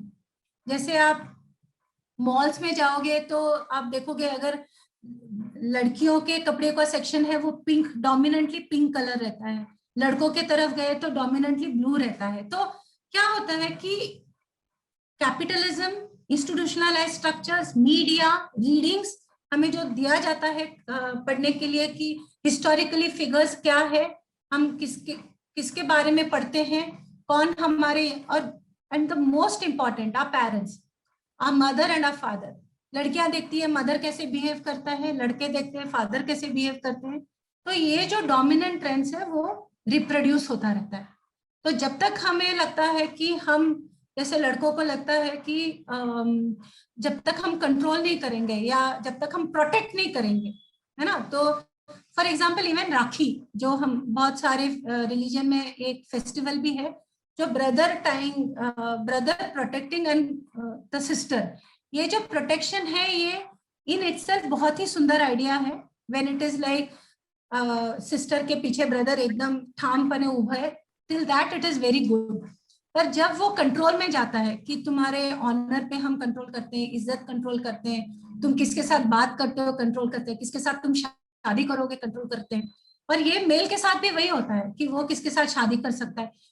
ये सब स्लोली एंड स्टेडीली आते जाता है। तो even if it starts with toys, as someone had just said, even if it starts with chocolate, even if it starts with milk, even if it starts with food, over a period of time it becomes extremely strong and extremely what's the right word, extremely constricting, हमें ऐसे बांध देता है। तो हम जब भी एक उसको खोलने की कोशिश करते हैं, बहुत ही सारा वायलेंस दिया जाता है, either very small violence, right, either very small violence or violence maybe even to killing, right? छोटा भी हो सकता है कि एक थप्पड़ में खत्म हो जाता है, या बड़ा हो सकता है कि जब किसी को मार भी दिया जाता है। तो ये एक इम्पॉर्टेंट पार्ट है। तो इसी से क्या आता है, हमारा नोशंस ऑफ जैसे फेमिनिटी आता है, वैसे ही हमारा नोशंस ऑफ मैस्कुलिनिटी आता है कि जो एक कल्चरल कंस्ट्रक्शंस ऑफ जेंडर है कि जैसे हमें कैसे बिहेव करना है, हमें कैसे प्रोटेक्ट करना है, प्रोजेक्ट करना है, हमें कैसे अपने आप को एक सोसाइटी में एक प्रेजेंट करना है, ये सब उसके साथ जुड़ा हुआ है। और मैं ये नहीं बोलती कि सिर्फ फैमिली है, पर फैमिली रिलीजन है, ट्रेडिशन है, कल्चर है, हिस्ट्री है, मीडिया है, कैपिटलिज्म है, यानी पूरा इकोनॉमी है, पॉलिटिकल इकोनॉमी है, सोशल, ये सब ये कंस्ट्रक्शन करता है अलग अलग वे में। जैसे मूवीज कर सकते हैं, या आप जो किताब पढ़ते हो वो आपको कर सकते हैं, या आप जिसके साथ बात करते हो, आपका पीयर कौन है, आप किसके साथ, जैसे अभी रिसेंटली वो नया मूवी था कबीर सिंह, वो भी एक काफी सारा एक इशू लाया कि जैसे कि किस हिसाब से पार्टनरशिप्स कैसे होने चाहिए, राइट, एक मेल और फीमेल के अंदर या अलग अलग जेंडर्स के अंदर पार्टनरशिप कैसे होना चाहिए। तो मुझे बहुत बार लगता है कि ये जो एक आर्गुमेंट रहता है कि तुम्हारे भले के लिए मैं ये कर रहा हूँ, है ना, और जो कभी कभी जो वुमेन है पार्टनरशिप में, वो भी बोलते हैं कि कंट्रोलिंग में, ये कहीं ना कहीं एक प्रॉपर्टी या कमोडिटी जैसा हो जाता है। तो ये कॉन्सेप्ट्स हमें थोड़ा समझना चाहिए। और इम्पोर्टेंट ये है कि जब भी हम मैस्कुलिनिटी के बारे में बात करते हैं, अगर आपने मेरा फ्यू पहला का जो अगर आपने थोड़ा सुना होगा कि ये इम्पोर्टेंट है कि यहाँ कास्ट क्लास से भी जुड़ा रहता है। So it is just not about male performing और male behaviour, but it is related to which caste you come from, what is accepted, which religion you come from, what is accepted। यानी अगर intercaste marriage भी करना है, पहले intercaste marriage accepted है क्या, ठीक है, फिर इंटरकास्ट से फिर कौन सा कास्ट किसके साथ, इंटरकास्ट में भी। सो ये जो सब चीजें हैं very very problematic, very very we need to start questioning. But ये जो सोशलाइजेशन है वो क्या सिखाता है कि बॉयज को बोलता है कि आप हर बार लीड करोगे, आप हर बार कंट्रोल करोगे, और जो लोग ये करते नहीं उसको स्टिग्मेटाइज किया जाता है। और हर लैंग्वेज में, हर रीजनल टोन में अलग अलग है। जैसे महाराष्ट्र में बता सकते हैं कि बाइला है वो डोमिनेंट फ्रेम को फॉलो नहीं करता, क्योंकि सबको एक लगता है कि वही एक चौकट है, वो चौकट में अगर अपन बसत नाही तर आपल्याला ते नाव नेम कॉलिंग होता है। दूसरा है कि उनको ऐसे पूरा लगता है कि जो बॉयज है, and this is specially related to boys, और ये जो हेजेमोनिक मैस्कुलिनिटी के पार्ट में है कि बॉयज को बचपन से, यानी जब वो 12-13 हो जाते हैं, उनको सेक्सुअल मैटर्स में सब पता रहता है, ऐसा एक एजम्पशन हो जाता है। तो हम कभी भी एज अ फैमिली मेंबर या एज टीचर्स या एज एडल्ट्स, रिस्पॉन्सिबल एडल्ट्स, हम बच्चों के साथ या बॉयज के साथ हम कभी भी सेक्सुअलिटी के बारे में बात नहीं करते जितना हम वुमेन गर्ल्स के साथ बात करते हैं। पर गर्ल्स के साथ बात करना भी हम क्या बात करते हैं कि तुम्हें अपने आप को प्रोटेक्ट करना है, तुम्हें आपको बचाना है, तुम्हें जल्दी से घर आ जाना है क्योंकि बाहर बहुत रिस्क है। ऐसे सब डिस्कशन हम करते हैं कि तुम्हारा इज्जत कितना इंपॉर्टेंट है, तो ये डिस्कशन होता है। पर मेल्स के साथ, बॉयज के साथ हम ऐसे डिस्कशन बहुत कम बार करते हैं, और एक बहुत ही लिमिटेड अंडरस्टैंडिंग हो जाता है कि जितना सेक्सुअल एक्सपीरियंस बॉयज का होगा उतना ज्यादा वो मैस्कुलिन होंगे। अगर फॉर एग्जांपल जितने पार्टनर्स होंगे मेरे, तो उतना मैं स्ट्रांग हूँ, या उतना मैं स्मार्ट हूँ, या उतना मैं मैन अनफ हूँ। पर वही चीज अगर वुमेन के साथ होता है तो ऐसे होता है कि अरे वो तो चालू है, वो तो फास्ट है।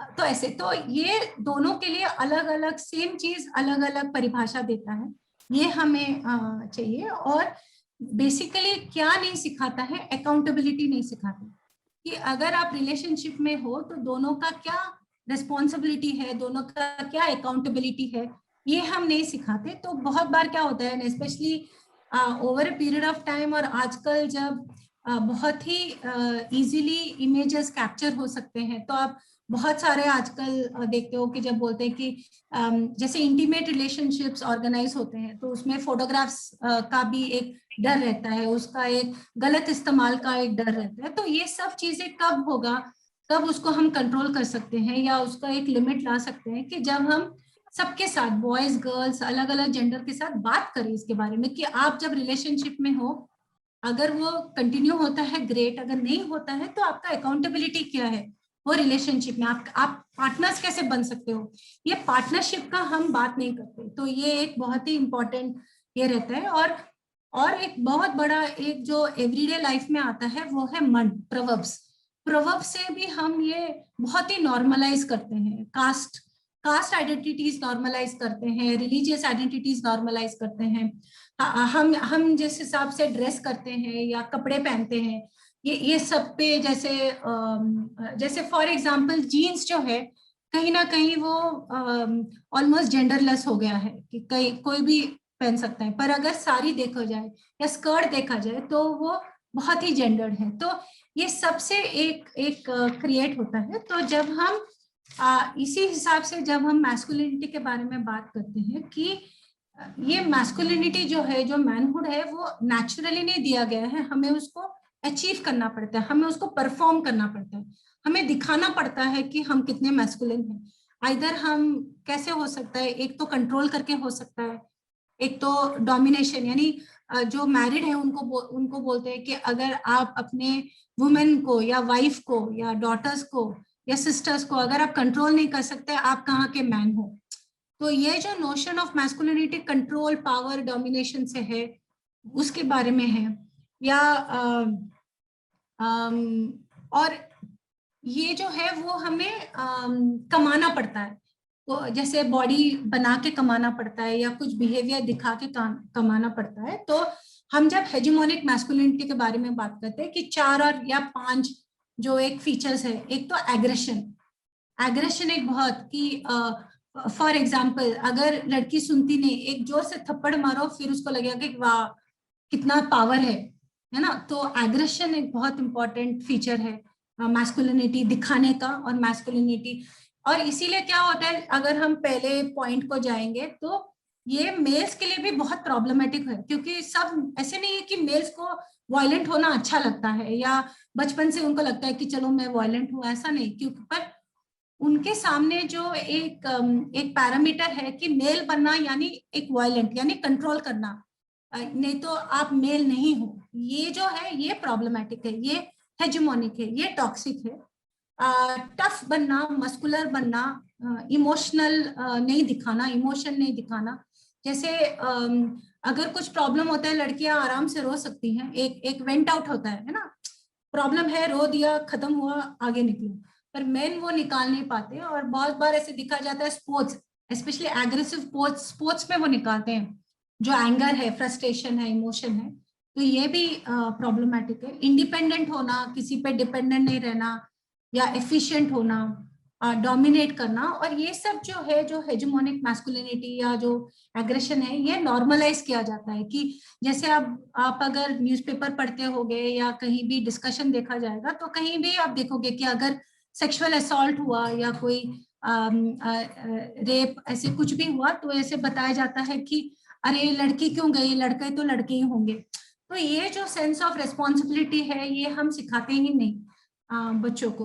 तो ये एक इम्पॉर्टेंट है और ये इंस्टीट्यूशनलाइज्ड है। हमारा रिलीजियन, हमारा कल्चर, हमारा हिस्ट्री, ये सबसे उसको जो हम संस्थाकीकरण जो हम बोलते हैं एक पार्ट ही कर देता है, जिसमें फैमिली, एजुकेशन इंस्टीट्यूशंस, जैसे आप अगर आपके प्राइमरी स्कूल बुक का हिस्ट्री बुक या सोशल स्टडीज का बुक सोचो, है ना, तो उसमें क्या आएगा कि एक फैमिली दिखाया गया, ठीक है, एक लड़का एक लड़की होगा, लड़की कुछ तो ड्राइंग करती होगी, लड़का कुछ तो गाड़ी से खेलता रहेगा, जो पिताजी है वो न्यूज़पेपर पढ़ते होंगे या कुछ काम करते होंगे, जो वुमेन है वो किचन से देखती होगी, नहीं तो ऐसे आराम से कुछ खाना लेके ऐसे खड़ी रहेगी। तो ये जो पिक्चर है ये बचपन से हमें सिखाया जाता है, तो ये हमारे माइंड में बहुत ही कंट्रोल या प्रेशर देके रहता है। और ये बहुत बार इनविजिबल है। ओके, इनविजिबल है यानी कि क्या है कि हमें है पर हम, दो चीज होता है, आइदर हमें दिखाई नहीं देता या हमें दिखाई देता है पर हमें देखना नहीं है। ये दो चीजें रहता है इनविजिबिलिटी में, है ना। तो ये सब में जो एक है, और इसमें एक बहुत ही इंटरेस्टिंग जो मैंने पहले भी बताया, थोड़े जो नाम लिया स्कॉलर्स का, उन्होंने काम किया है, जैसे रेवन कॉर्नल हो या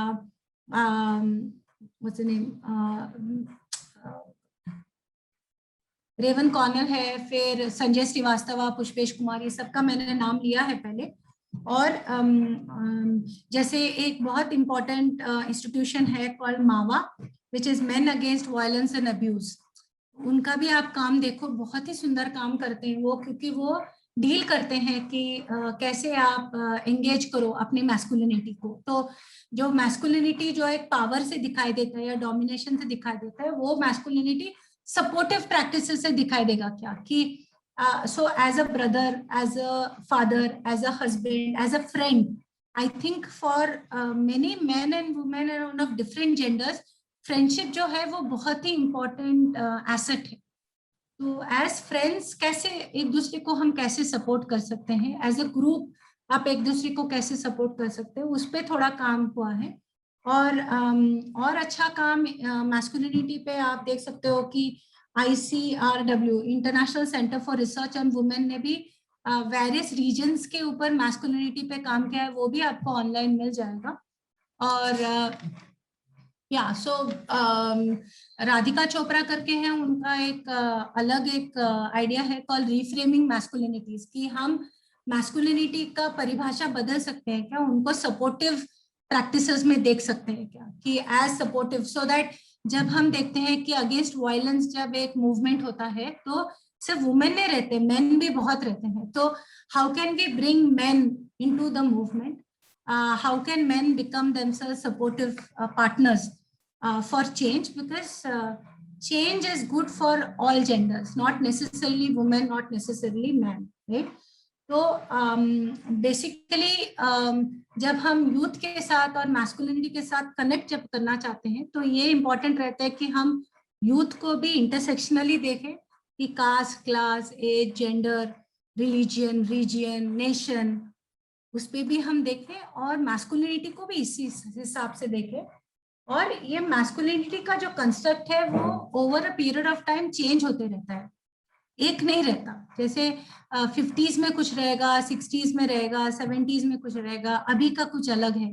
तो उस हिसाब से हमें समझना पड़ेगा। तो एक चीज है, अगर हम ये समझते हैं कि मैस्कुलिनिटी शिफ्ट होता है, चेंज होता है, तो इसका एक नजरिया क्या है, ये चेंज हो सकता है, ये फिक्स नहीं है, ये हमें जानना है, ये कंस्ट्रक्ट है। ये हम बचपन से, हम जब बॉर्न होते हैं हमारे अंदर नहीं रहता, ये हमें बताया जाता है कि ऐसा हो। तो जब कंस्ट्रक्ट है, when it is a construction, ये बहुत ही इंपॉर्टेंट है। जब ये कंस्ट्रक्शन है तो वो तोड़ा जा सकता है, पर ये तोड़ने का सबसे बड़ा जो स्टेप है वो एवरी इंडिविजुअल के अंदर ही है। बाहर से आप कितना भी बोलो, वो चेंज होगा, पर उसका जो पेस है, उसका जो गति है वो छोटा रहेगा, है ना। पर जब अंदर से चेंज होगा, खुद के अंदर से जब चेंज होगा, उसका जो गति है और उसका जो सस्टेनेबिलिटी है वो बहुत ही लॉन्ग टर्म है. ओके, तो आई थिंक ब्रॉडली मैंने ट्राई किया कि बहुत सारा जो कॉम्प्लेक्स इश्यूज है सिंपलिस्टिकली और अलग अलग इंटरकनेक्शन से मैं शेयर करूं. मैंने ट्राई किया, पर ऑब्वियसली कुछ चीजें छूट गया होगा. अगर क्वेश्चंस है I would like to address it, या कोई कमेंट्स है so address it. Yes, I have also open the chat, you can also write the question if you want. Okay. Ma'am, first question is, what is hegemony in the perspective of gender? Yes, by Anuradha. I did answer that. I did answer that. This is this dominant masculinity, which is like institutionalized. जो एक institutionalize किया जाता है कि यही normal है. हम सबको इसी परिभाषा में अपने आप को देखना पड़ता है. तो ये एक hegemonic masculinity है, और ये जो concept है रेवन कॉर्नल से आया है. और जब वो हेजिमोनिक मैस्कुलिनिटी के बारे में बात करते हैं, वो ये भी बात करते हैं कि हर हेजिमोनिक मैस्कुलिनिटी के साथ एक सबऑर्डिनेट मैस्कुलिनिटी भी है, और कि ये एक यानी जो सबऑर्डिनेट मैस्कुलिनिटी है वो ट्राई करते हैं कि हमें हेजिमोनिक मैस्कुलिनिटी के रिलेटेड जाना है ना. तो अगर आप जैसे देखोगे कि जो मस्कुलर है, जो एग्रेसिव है, जो है ना एक इमेज प्रोजेक्ट करते हैं, और पर जो थोड़े क्या उसको बोलते हैं इमोशनल है, जो थोड़े वल्नरेबल है, वो ज्यादा कंट्रोल नहीं करते, उनको बोलते हैं कि अरे तू फुल मैन नहीं है. तू लाइक फॉर एग्जांपल अगर कोई हस्बैंड अपने वाइफ की सुनता है या कोई फादर अपनी डॉटर को सुनता है, वो बोलते हैं कि अरे तू कंट्रोल नहीं करना चाहता है, यू डोंट नो. या देखो बहुत बार मैंने देखा है कि जैसे कपड़े धोना, अगर पब्लिक में कोई मेल कपड़े धोता है, अगर वो सिंगली रहता है तो कपड़े धोता है तो बोलते हैं कि अरे वाह कितना इंडिपेंडेंट है ना ऐसे. पर एक बार उसकी शादी हो जाती है, अगर वो कपड़े धोए तो बोलते हैं अरे देखो अपनी बीवी के कपडे धो रहा है, खुद के भी कपडे धो रहा है, की कितना उसका पुरुषत्व कुठे नाही का. ते ही जी कॉन्सेप्ट आहे ते सबऑर्डिनेट म्हणजे असं की ते हेजिमॉनिक नाहीये, तर जी एक इन्स्टिट्यूशनलाइज्ड आहे ते सांगतात की असंच राहायला पाहिजे, असंच कंट्रोल करायला पाहिजे आणि मुलं मुलंच राहणार आहे, तुम्ही किती सांगितलं तरी काहीच नाही होणार. हा जे कॉन्सेप्ट आहे ती हेजिमॉनिक आहे. हेजिमॉनिक यानी कि जो एक ओवरवेलमिंगली कंट्रोल करता है और जो इंस्टीट्यूशनलाइज्ड है, जैसे रिलीजन भी हमें बताता है या ट्रेडिशन बताता है. काय झालं तरी आपल्याला काय सांगतात, अरे आपल्याकडे असंच असतो, आपलं पूर्वीपासून आपल्याकडे असंच असतो, असंच असतो म्हणजे काय हे ना. आपण लवकर ते प्रश्न विचारत नाही का, की कधी कधी का होतं की का आपण प्रश्न विचारत नाही, आपल्याला ते आन्सरची भीती वाटते है ना. त्या प्रश्नाचा आन्सर आपला सत्ता घेऊन गेलं तर आपण आपल्याला ते आन्सर नकोच असतो ना. ते एक कॉन्सेप्ट आहे की, आणि कुठे ना कुठे हा not only for women but also for main बहुत ही प्रॉब्लमेटिक रहता है. और next question is ma'am, what is toxic masculinity? Yeah, toxic masculinity is something which is a very narrow and a very repressive definition of manhood. It doesn't take care of all the range, right? And it defines being a man as violent, aggressive, and someone who has dominant and controlling behavior.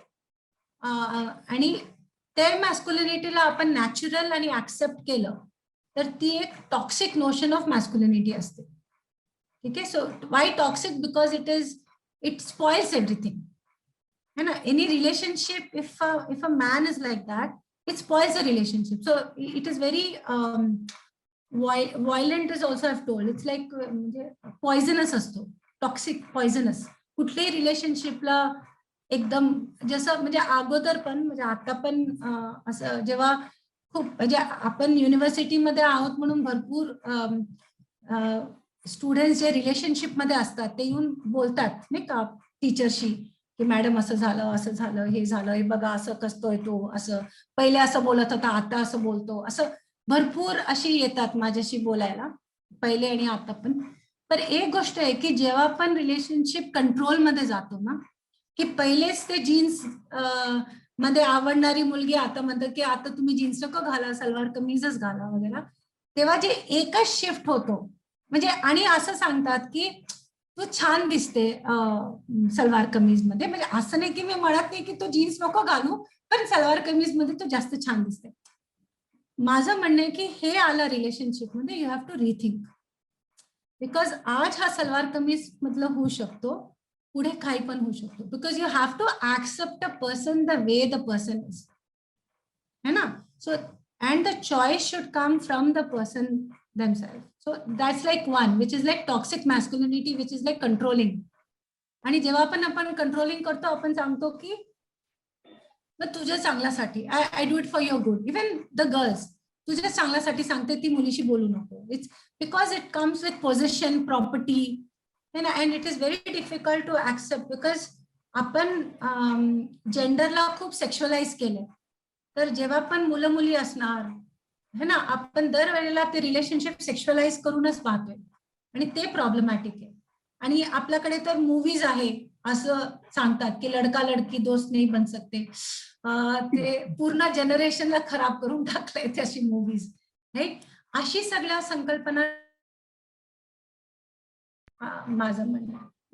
Okay, इन्सिया असं आहे. इन्सिया, was she my, were you in my class, Insia? Yes, ma'am. Semester 1 MA. Yeah. Shweta is also here, no? Yeah. Yes, ma'am. Even she is. Hi. Yes. Hi, Hello. Insia. Hi. Insia's question is, can you tell us more about private politics? Okay, private politics, Insia, is, I don't, it's like we have divided our life into binaries such as public and private, you know, but it is never in terms of binaries, right? It is because many a times public interfaces with private and private interfaces with public. Okay, for example, if I say ghar, home, right? Everybody knows home. So home, even we always refer to home as something which is very private, right? Ghar, apna ghar, very private. But even within home, we have something which is very public space, such as the drawing room or the baithak. So when anybody, it is only the family members or household members, all things becomes private. But if someone from the outside comes, that drawing room itself becomes a public space. Okay, so we need to first think about this division between public and private. And the second is, whenever we are talking about questioning certain things such as intimate relationships, partnerships, domestic violence, marital rape, all this then becomes part of our private politics.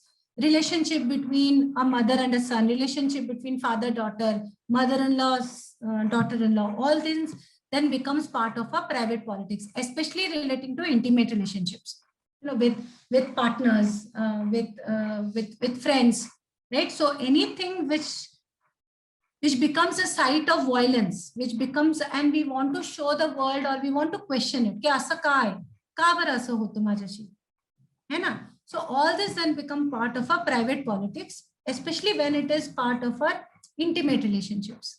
Yeah, that is one aspect of private politics. Yeah. Okay, ma'am. Thank you. Yes. There is another question from Namrata. Ma'am, how you deal with a person who says, I accept equality, but I'm not a feminist? As I just said, you know, a lot of people say that, and I think they have a very limited understanding of what is to be a feminist. And and saying this, but very unfortunately, they're not being true to themselves. Just स्वतःशीच खोटं बोलतायत.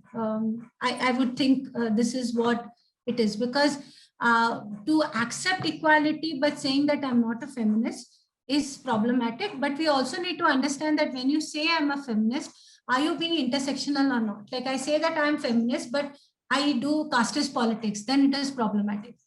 I say that I'm feminist and I do like politics based on religion, then it is problematic. If I just look at politics from, you know, being a woman, it becomes problematic. But if I do feminist politics or feminism intersectionally, like I look into caste, gender, class, So then I would say that, oh, I am a feminist. And one should proudly, each one of us, those who believe, should proudly say that I am a feminist. Okay. Okay, ma'am. I have one question.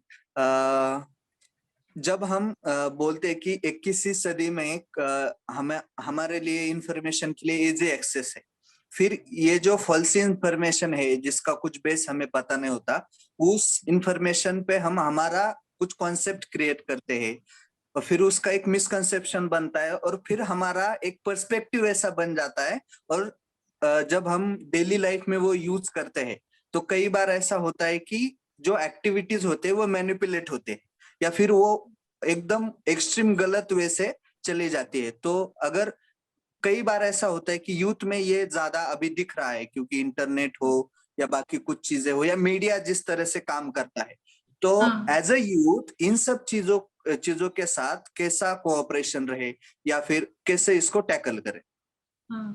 देखो, इसके लिए ये तो direct ये नहीं है, पर मैं एक ही बात बताऊंगी जो मैं रिसर्च मेथड्स में पढ़ाती हूँ। ठीक है, एक हमारे रिसर्च मेथड्स में है जिसको हम ट्रायंगुलेशन बोलते हैं। ट्रायंगुलेशन का मतलब क्या है कि एक इंफॉर्मेशन हम एक डेटा सेट से लेते हैं, हाँ, पर पूरा हमारा आर्ग्यूमेंट वो डेटा सेट से अगर हम आर्ग्यू करते हैं तो वो लिमिटेड होता है। तो हमें क्या करना पड़ता है, वही इंफॉर्मेशन को हमें दो तीन और जगह से भी कलेक्ट करना पड़ता है। जैसे अगर हमने कहा कि फीमेल इन्फेंटिसाइड है तो मे बी सेंसस डेटा डालो, इंटरव्यूज करो, न्यूज़पेपर रिपोर्ट्स देखो वो रीजन का, तो हम वही इंफॉर्मेशन अलग अलग जगह से वेरीफाई करके हम वो प्रेजेंट करते हैं। तो वैसा ही है कि आजकल इतना सारा इंफॉर्मेशन आता है और इतना सच लगता है, और ये चीज समझने जरूरी है कि हम यस मैनिपुलेट होते रहते हैं।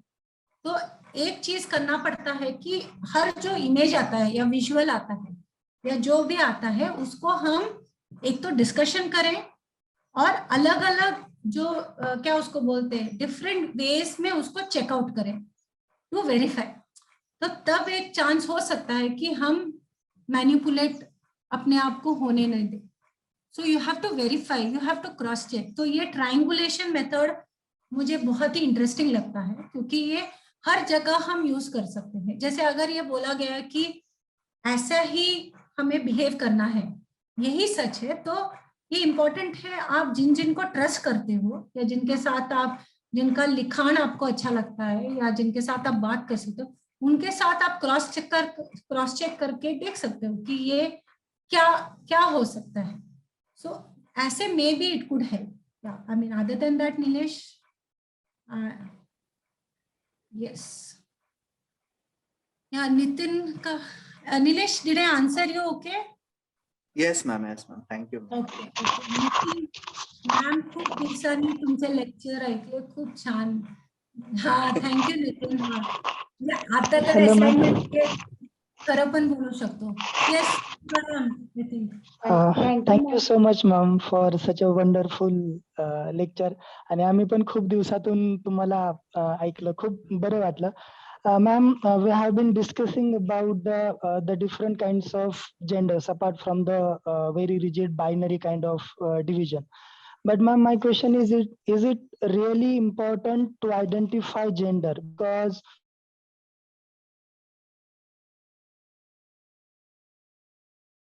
power structure and unequal. You got some things I could not listen. All has been based on gender and. Hello, ma'am. Yes. Please continue. Yeah. So all these things has been based with gender, and most importantly, these things and the rigid constructions have.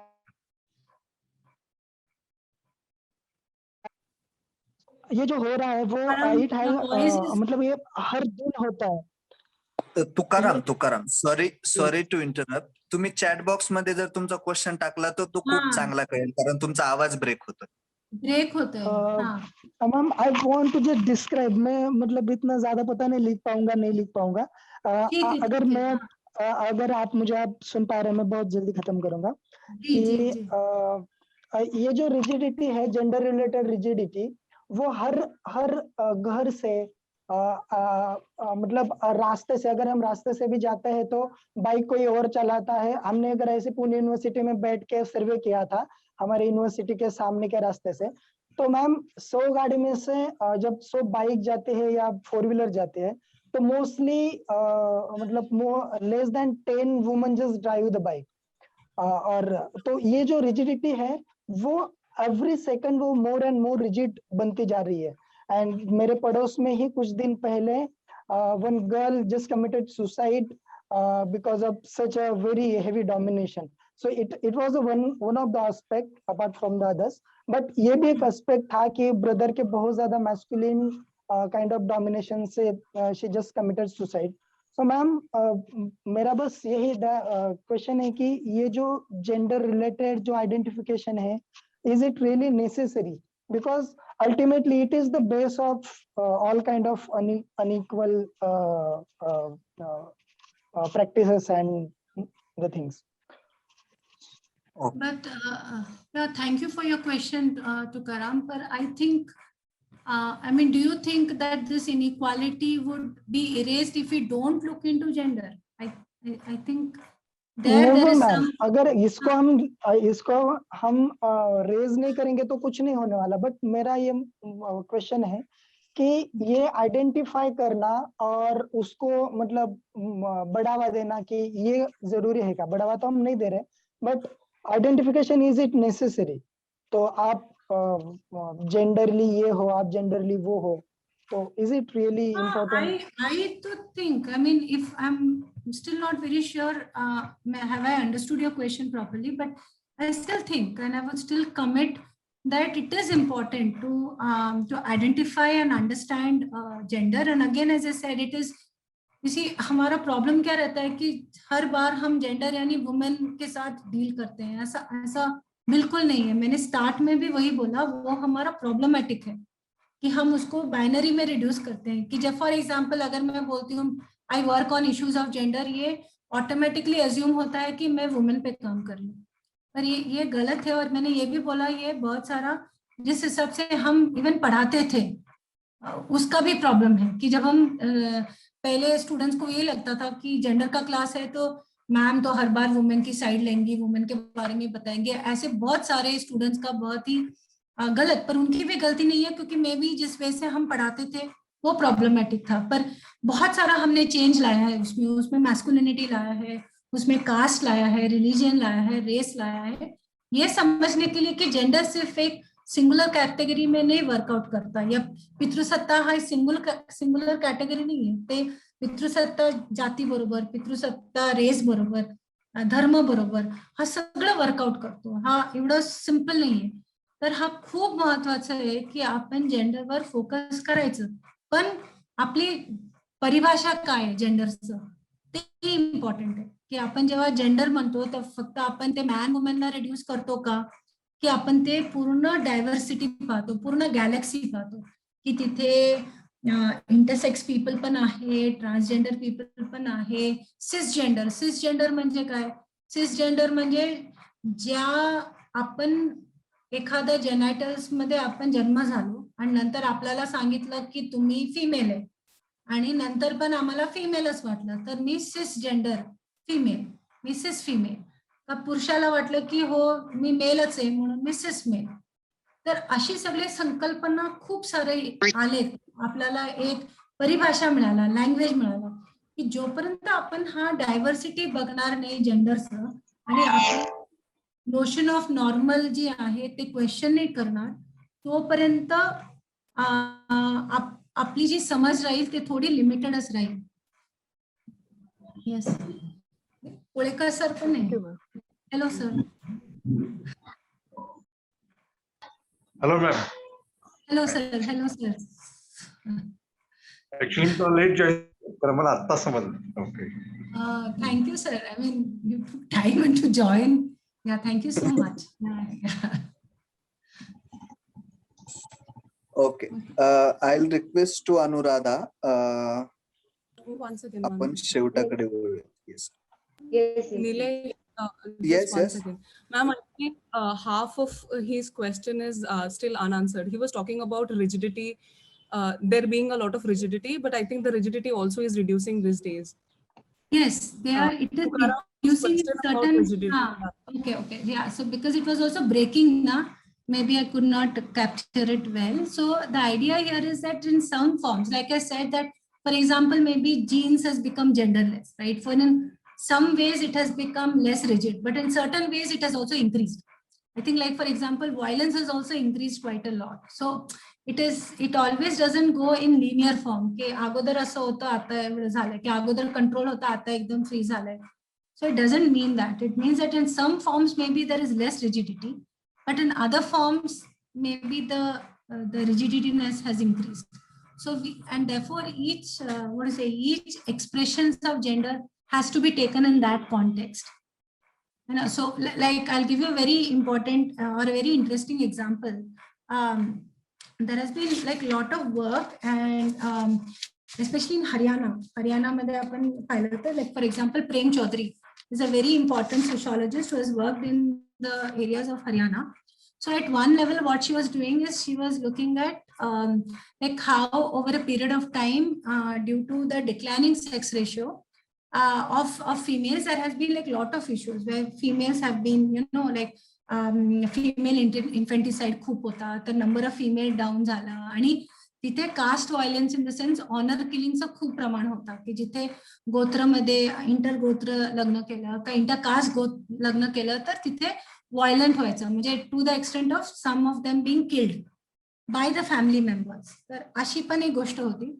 दुसरीकडे त्यांनी दुसरीकडे similar एरियामध्ये, म्हणजे त्या हरियाणामध्येच वेगळ्या एरियामध्ये त्यांनी हे पण पाहिलं की because of declining sex ratio, there is large number of men who are unable to get married.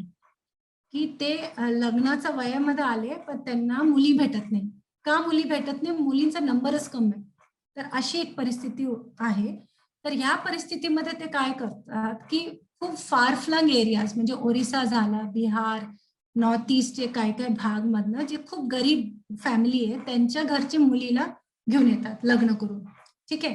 तर आणि त्यावेळी जेव्हा ते लग्न करतात ते कास्ट बघत नाही, तर तेव्हा तेच चालून जातो. जेव्हा आपल्याला वाईफ पाहिजे का की इथे आपल्याला मुली भेटत नाही, तेव्हा इंटरकास्ट करून कम्युनिटी सँक्शन करतो. पण जेव्हा तिथलं मुलीने डिसाईड करतं की आम्हाला स्वतःहून चॉईस व्हा की आपण कोणाच्या प्रेमामध्ये पडलो आणि आपल्याला लग्न करायचं, तेव्हा काय काय ठिकाणी तेव्हा ऑनर केलं. तर आयडिया काय आहे की ती कम्युनिटी ट्रेडिशन अशी खूप आहे की त्यांना जेव्हा वाटतं ते काय काय गोष्टमध्ये खूप रिजिड होऊन जातात, पण काय काय कॉन्टेक्स्ट मध्ये सेम गोष्ट, here we are talking about intercaste, but in some contexts they become very flexible. So it depends on the context, that what you want to show, how you want to highlight, and in which context certain things become rigid and certain things become flexible. So that is also very contextual. That's what I think. So it is not a simple matter of whether it has become less rigid or more rigid. The question is where it has become rigid and where it has become flexible. So that and why. I think that thing is important. The question of why and where and how. Yeah. Tukaram, Yes, ma'am. I Thank you. hope you got some responses. Yes, ma'am. Sure. Yeah. Thank you. Yes, Anuradha. Thank you, ma'am. So many topics and so many doubts clear in this lecture. मी खूप happy आहे आजच्या lecture मध्ये तुमच्या. तर मी विशाल दादाला request करते की त्याने वोट ऑफ थँक्स करावे. थँक्यू अनुराधा. सर्वप्रथम अनुरेखा मॅम, तुम्ही आमच्या विनंतीस मान देऊन आलात आणि आम्हाला याविषयी सखोल मार्गदर्शन केलं. आजच्या टॉपिक मध्ये तुम्ही फेमिनिस्ट कसं आपल्या सर्वांसाठी ऍप्लिकेबल आहे, म्हणजे त्यात फक्त महिलांचा सहभाग नसावा आणि स्पेशली युवकांची त्यात काय भूमिका असावी याबद्दल सांगितलं. त्यासोबतच तुम्ही इंटरसेक्शनॅलिटी आणि रिफ्लेक्सिव्हिटीचं महत्व सांगितलं. सेक्स अँड जेंडर मध्ये जो डिफरन्स आहे तो अत्यंत दैनंदिन जीवनातले साधे सोपे उदाहरण देऊन त्याद्वारे चांगल्या रीतीने आम्हाला समजावून सांगितला. त्यासोबतच जेंडर सोशलायझेशन बद्दल सांगितलं. या सर्वाबद्दल तुमचं मनापासून धन्यवाद. सर्व टीमच्या वतीनं मी आपले आभार मानतो. त्यासोबतच आज कोळेकर सर आणि इतर सर्व जे शिक्षक उपस्थित राहिले, या सत्राला त्यांनी उपस्थिती लावली, त्यांचाही मनापासून धन्यवाद. त्यासोबत टीम ऑर्गनायझिंग टीमचंही मी आभार मानतो आणि आजचं सत्र संपलं असं जाहीर करतो. इतर काही सूचना असतील तर त्या निलेश दादा देतील. Okay, thank you so much, ma'am. Thank you, ma'am. Thank you. Okay, thank you. And it was so wonderful to be invited. Thank you, Nikita, for reaching out to me. And it has been such a pleasure. मला खूप बरं वाटलं. Like, and thank you, Kodekar sir, for taking your time. And it is very kind of you. And thanks a ton. And I said, as Nikita would know my email. आहे ना email? I will. हो ma'am. हो आहे. तर काय प्रश्न पडलं काय असेल तर प्लीज मेल करा. आणि and Shweta, good to see you. Yes. Thank you so much, ma'am. असे भरपूर आहे. So to everyone, thank you so much. Yes, thank you.